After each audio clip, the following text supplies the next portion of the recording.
after watching the film and spending a long weekend assessing our play, a few comments. First of all, again, I think our opponent did a really nice job on that particular day, but we absolutely contributed. Three giant plays against our defense in the first half really changed the game. There was a long run that went around us. There was a flea flicker that went over us, and a screen and empty that split us. And so uncharacteristically, those three plays led to a point differential that really was a unique position for our team to be in. And so offensively, we never really did establish or find the rhythm necessary in recovering to that. We'd given up the points so quickly that really the game management changed, and really the whole flow of the game became different, and we didn't recover. In contribution to the mistakes that were made, again, as most teams across the country right now, we had a number of players that practiced only one day or a partial day of the week, and a lot of those players were the ones contributing to some of the mistakes we had. And so the team and the roster is not deep enough yet to have partial weeks of practice and then play really sharp. And so as the opponents get better and better and the margin for error thins, that's manifest. The combination of those things showed up. Our punting game was very strong. Our first and second down defense was very strong, which was almost the entire focus of last week, believing if we could get them to third down, we'd have a great chance for success. But we didn't focus much on third down because I kind of believed that part was already set and we were playing well, which just shows every part of the plan needs attention.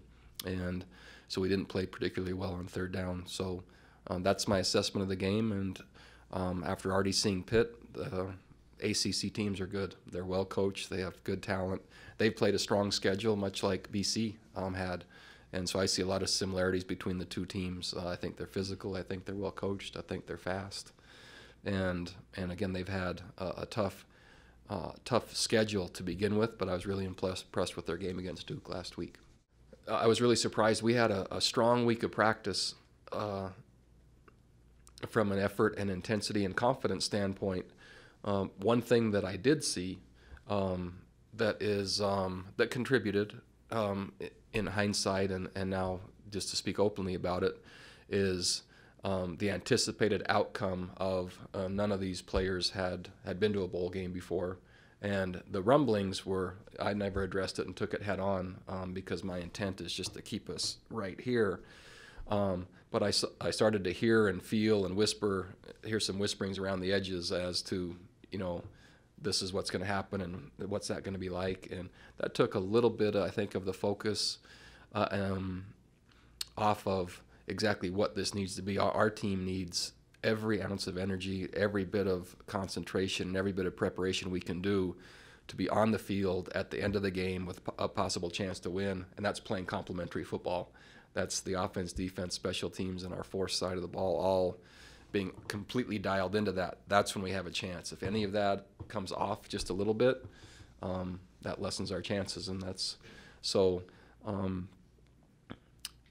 I saw enough of it in hindsight to say there's probably some effect, but I still thought the practices were strong enough that that we would play well. What I underestimated is the impact and assessing where some of our players through 6 games or so, or what they had, the experience they'd gained. I thought that would hold at a higher level, but against a different opponent and a different style, it didn't hold. And so when they were called on to play, they were substandard, and that hurt us. Yeah, there was a powerful message. So I waited for all the players to come off the field before I closed the door and went into the locker room. And when I closed the door, Quinn Blanding already had the entire team called up, and he was addressing them. And I walked up into the circle, and Quinn's message continued. I didn't have to say a thing. Quinn said it best and said it more appropriately than I could. And he claimed ownership of not only the outcome, but setting direction and going forward, which is pretty impressive. And what he said and how he said it, I think, was authentic. It was real and effective. So the team is certainly disappointed, but they also understand how much they contributed to the outcome. This wasn't an outcome that was imposed on them. This was something that, through our preparation, We certainly could have played at a higher level and didn't, and we're all accountable for that, players and coaches. And that was, he was certainly claiming the players part of that. Me and Micah Quinn just talked about just getting back to how it was in the beginning of the year. That one game, tough loss, learned a lot of things, but it doesn't define the season. But just a little learning curve, not to get too ahead of ourselves. I think some of us probably jumped the gun on looking ahead instead of looking at the task at hand, at one game at a time. Quinn's message was real similar. We're still a team. We're all we got.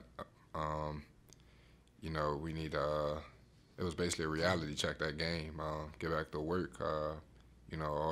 All the other noise that was surrounding us, the hype in our heads, just guys getting ahead.